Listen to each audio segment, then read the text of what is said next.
할렐루야. 하나님께서 오늘 하루 은혜 가운데 사랑 가운데 이끌어 인도해 주실 줄로 믿습니다.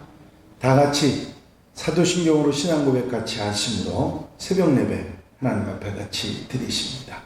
전능하사 천지를 만드신 하나님 아버지를 내가 믿사오며 그 외아들 우리 주 예수 그리스도를 믿사오니 이는 성령으로 잉태하사 동정녀 마리아에게 나시고 본디오 빌라도에게 고난을 받으사 십자가에 못 박혀 죽으시고 장사한 지 사흘 만에 죽은 자 가운데서 다시 살아나시며 하늘로 오르사 전능하신 하나님 우편에 앉아 계시다가 저리로서 산 자와 죽은 자를 심판하러 오시리라. 성령을 믿사오며 거룩한 공예와 성도가 서로 교통하는 것과 죄를 사하여 주시는 것과 몸이 다시 사는 것과 영원히 사는 것을 믿사옵나이다. 아멘. 할렐루야. 오늘 함께 보실 하나님의 말씀은 출애굽기 10장 21절로부터 29절 말씀까지 한 절씩 교독하시겠습니다. 출애굽기 10장 21절로 29절에 있는 말씀입니다. 여호와께서 모세에게 이르시되 하늘을 향하여 내 손을 내밀어 애굽 땅 위에 흑암이 있게 하라. 곧 더듬을 만한 흑암이리라. 모세가 하늘을 향하여 손을 내밀매 깜깜한 흑암이 3일 동안 온 땅에 있어서 그동안은 사람들이 서로 볼 수 없으며 자기 처소에서 일어나는 자가 없으되 온 이스라엘 자손들이 거주하는 곳에는 빛이 있었더라.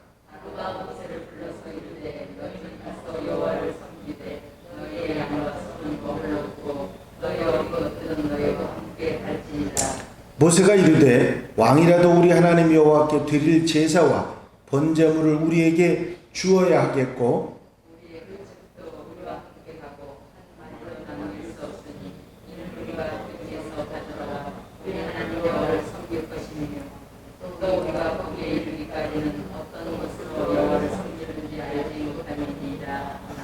여호와께서 바로의 마음을 완악하게 하셨으므로 그들 보내기를 기뻐하지 아니하고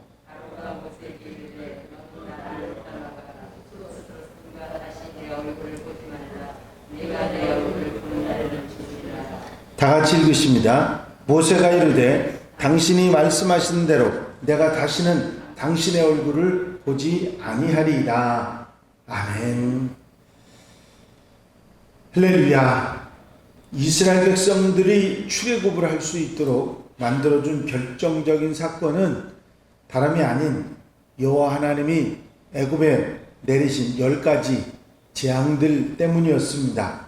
그 중에서 9번째 재앙은 일반적으로 흑암의 재앙이라고 불리는 재앙인데 오늘 주신 말씀의 본문이 그 9번째 재앙, 흑암 재앙을 말씀하고 있습니다.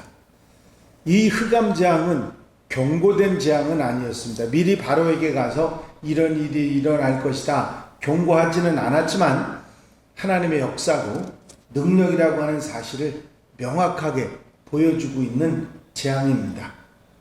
재앙이 가져오는 피해가 점점 더 심해지는 것이라고 하면 10번째 재앙, 애굽의 장자들이 모두 죽는 그런 엄청난 재앙인데 그 앞에 바로 앞에 재앙인 흑암 재앙은 그에 못지않은 큰 피해를 주는 그런 재앙으로 생각할 수가 있습니다.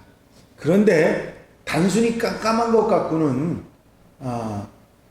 그런 피해가 뭐 생명에 관한 피해라든지 오히려 메뚜기라든지 팔이라든지 다른 그 피해들이 훨씬 더 크다고 생각할 수 있는데 이 흑암의 의미를 우리가 확실하게 알면 이게 어떤 피해를 애굽 백성들에게 주었는가 하는 것을 우리가 알 수가 있을 것입니다.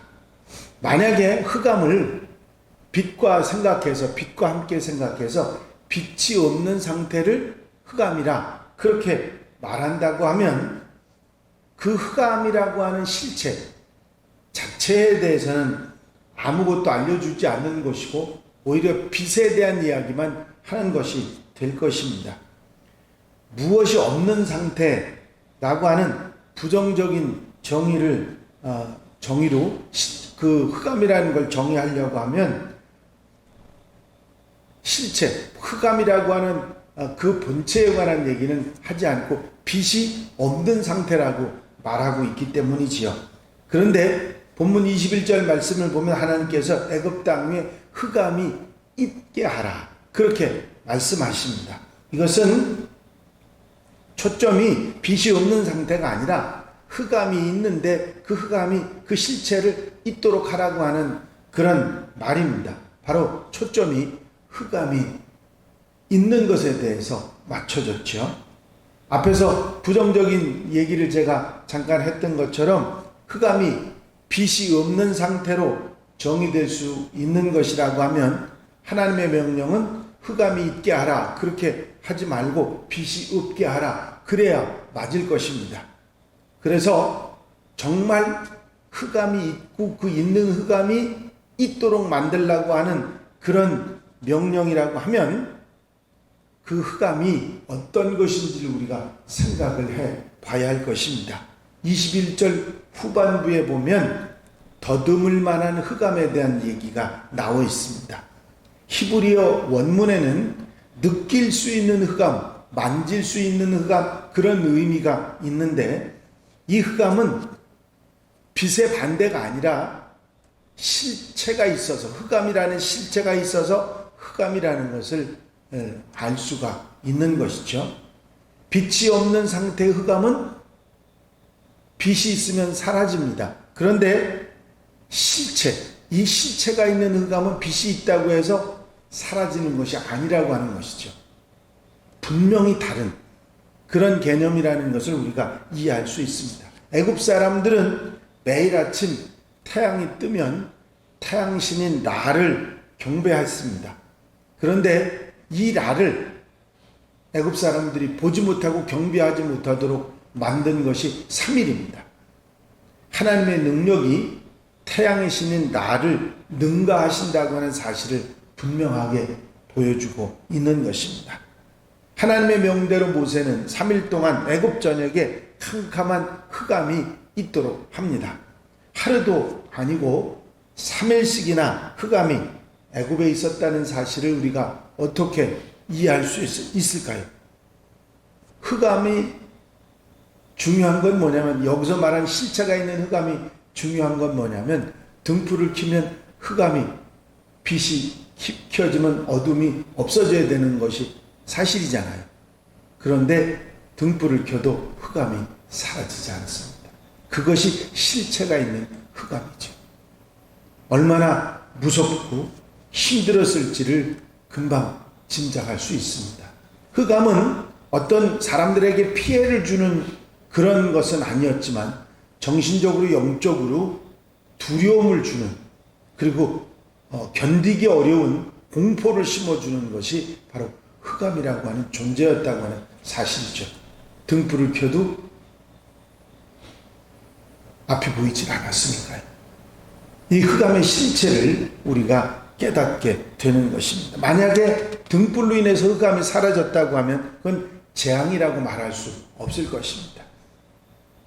9번째, 이 재앙은 겉으로 보기에는 가축이나 식물 그리고 사람들에게 아무런 피해를 주지 않기 때문에 재앙으로 보기 힘들다 그렇게 생각할 수 있겠습니다. 그러나 흑암이 내리고 등불을 밝혀도 그 흑암이 사라지지 않고 더듬어야 사물을 만질 수 있고 생각할 수 있을 정도라고 하면 어떤 일이 생길까 생각해 보시기 바랍니다. 등불을 켜도 아무것도 볼 수 없고 만져도 제대로 알 수 없는 그런 캄캄한 상태, 영적으로 정신적으로 얼마나 심한 고통이 무서움과 두려움과 공포가 찾아왔을지 금방 짐작이 되는 일입니다. 23절에 보면 그동안은 사람이 서로 볼 수 없으며 자기 처소에서 일어나는 자가 없으되 라는 기록이 있습니다. 불을 켜면 흑암이 사라진다고 하는 일반적인 상식이 완전히 깨지는 것을 이 재앙이 보여주는 것입니다.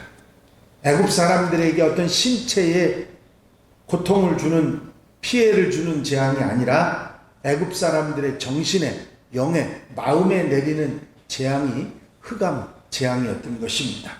그들이 믿던 태양신을 부정하고 믿지 못하게 하는 그런 상황이 됐습니다.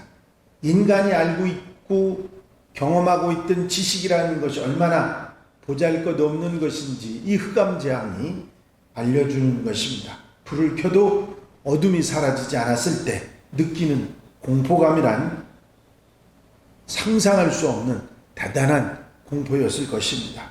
23절의 마지막 부분을 보면 이스라엘 자손이 거하는 곳에는 빛이 있었다고 말씀하고 있습니다. 결국 애굽 사람이 거하는 곳에는 흑암이 있었고 이스라엘 사람이 사는 곳에는 빛이 있었다는 것을 강조하기 때문에 빛이 없는 상태는 어둠이 내린 재앙이 아니라 실제로 존재함으로 빛이 있어도 사라지지 않는 실체로서의 흑암이 내린 재앙이었다 하는 것을 우리가 알 수가 있습니다.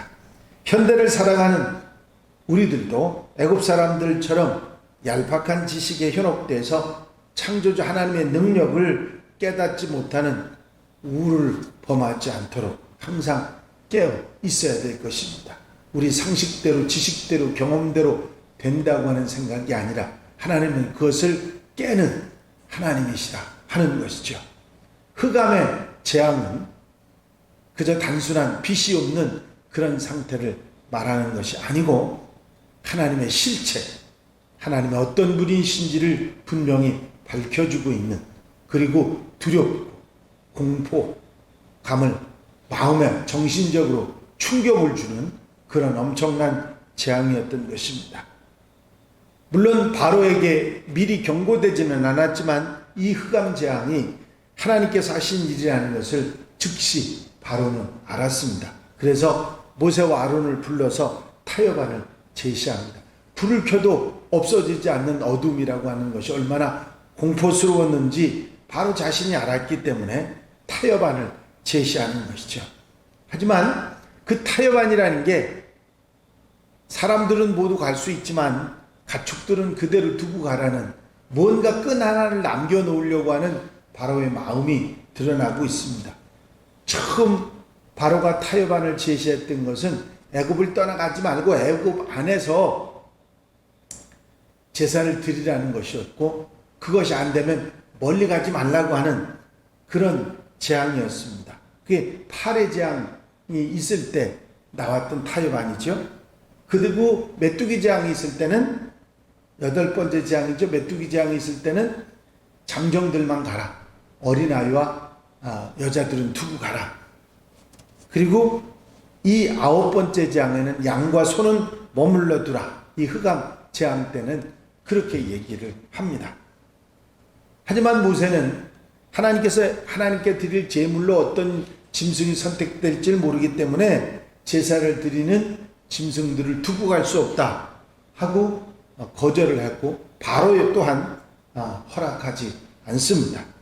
결국 바로의 마음은 무엇으로든지 볼모를 잡아서 애굽을 떠나지 못하도록, 이스라엘 사람들이 애굽을 떠나지 못하도록 만들려고 하는 생각이 그대로 남아있다 하는 것을 알 수 있습니다. 모세의 거절에 바로 왕은 화가 나서 단호하게 나를 떠나가고 다시는 내 얼굴을 보지 말라. 내 얼굴을 다시 내가 보는 날에는 네가 죽으리라고 최후 통첩을 하게 됩니다. 얼마나 머리끝까지 화가 났을지 알고 여기에 대해서 모세도 똑같이 대답을 합니다.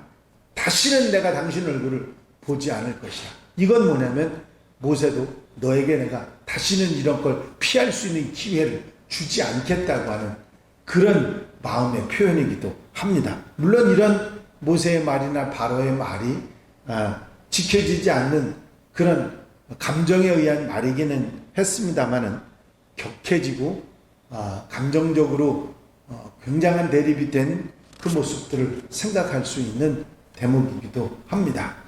본문 말씀 가운데 우리가 생각할 수 있는 교훈이 있다면 빛이 없는 흑암이 그냥 빛과 상관없는 그런 흑암이 존재한다고 하는 그 사실, 빛이 있어도 흑암이 존재할 수 있다는 사실은 바로 하나님의 심판의 역사를 우리에게 다시 한번 가르쳐주는 말씀입니다. 그렇습니다. 여러분, 단순히 빛이 없어서 어두운 것이 아니라 어둠 그 자체가 빛이 있어도 그 빛이 밝혀져도 어둠이 계속되는 그것이 있을 수 있음을 우리는 절대로 잊지 말아야 할 것입니다. 빛이 있는 곳, 예수 그리스도가 계신 곳, 빛이 되신 예수님과 예수님이 있는 그곳과 흑암이 따로 존재한다고 하는 사실을 우리로 하여금 절망적인 정말 암담한 상황이 예수 밖에 있음을 우리에게 분명히 깨닫게 하고 있습니다. 또 하나님의 뜻은 반드시 이루어지고 하나님이 하신다. 이 흑암 재앙을 통해서 우리의 상식과 경험과 지식을 벗어나는 하나님의 역사, 하시는 역사가 우리에게 분명히 깨달아지는 것이죠.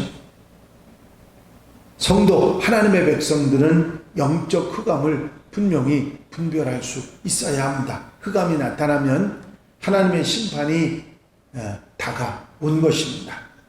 인생 앞에 위험인 흑암을 밝혀줄 빛은 오직 예수 그리스도 그분뿐임을 우리는 잊지 말고, 바로가 자기 책임을 모세에게 전가하려고 했던 것처럼 우리의 책임을 다른 사람들에게 전가하려고 하는 우리가 돼서는 어리석은 모습이 있어서는 안 될 것입니다. 바로는 이 모든 일이 모세 때문에 일어났다고 생각합니다. 자기가 거부하고 잘못한 것 때문이라는 생각은 요만큼도 하지 않고 있는 것이죠. 성도들 삶은 경고에 민감하고 회개하고 항상 깨어있어 기도하는 하나님의 백성들이 되어야 될 줄로 믿습니다. 오늘 하루도 이 분명한 하나님의 심판이 흑암이 있음을 분명히 기억하고 우리가 빛된 예수 그리스도에게서 떠나지 않고 하나님과 함께 사는 하나님의 백성들, 우리에게 다가오는 경고들을 가볍게 생각하지 않고 정신 차리고 근신하여 깨어있는 하나님의 백성들이 되어야 될 줄로 믿습니다. 기도드리십니다. 사랑과 은혜가 용심 안에 있은 아버지 하나님, 흑암 재앙을 통해서 흑암의 실체를 다시 한번 깨닫게 하시고 그리스도와 적그리스도가 되는 그 분명한 사실들을 다시 한번 우리에게 깨닫게 하신 은혜를 감사를 드립니다.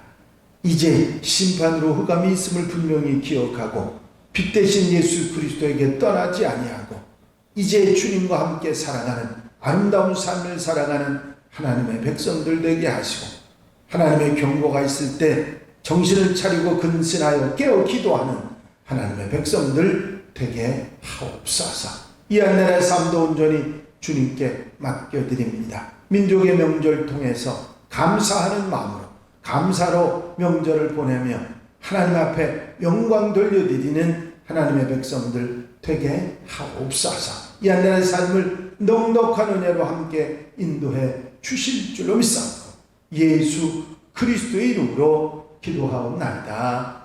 아멘. 주님 가르치신 기도 함께 드리십니다. 하늘에 계신 우리 아버지시여, 이름이 거룩히 여김을 받으시오며 나라의 마옵시며 뜻이 하늘에서 이루어진 것 같이 땅에서도 이루어지이다. 오늘날 우리에게 일용할 양식을 주옵시고 우리가 우리에게 죄 지은 자를 사하여 준 것 같이 우리 죄를 사하여 주옵시고 우리를 시험에 들지 말게 하옵시며 다만 악에서 구하옵소서. 나라와 권세와 영광이 아버지께 영원히 싸움나이다. 아멘. 이 시간 기도하실 때에 함께 갑시다 프로젝트 위해서, 교회 부흥과 발전을 위해서, 공통기도 제목들 위해서 중보기도할 분들 위해서 기도하시고 코로나 종식과 코로나 빨리 지나가게 피해 당하지 않고 또 수고하는 이들 위해서 기도하시고 자유롭게 기도하시기 바랍니다.